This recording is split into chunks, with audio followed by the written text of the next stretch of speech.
Alam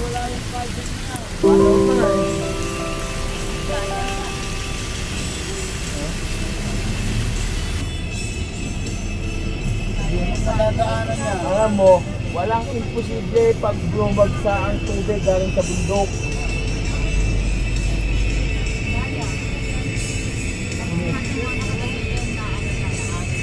Milyon. Nangamba na yung ulan.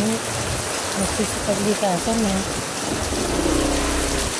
Hindi na natin nakulit. Ito tayo. Taas na. Ugad. Taas na ng tubig. Pwede yan umapaw na dito sa amin.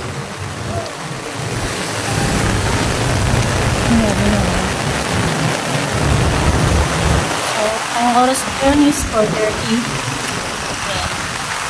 Yan yung nakataas. Malawak na yung sakop ng tubig.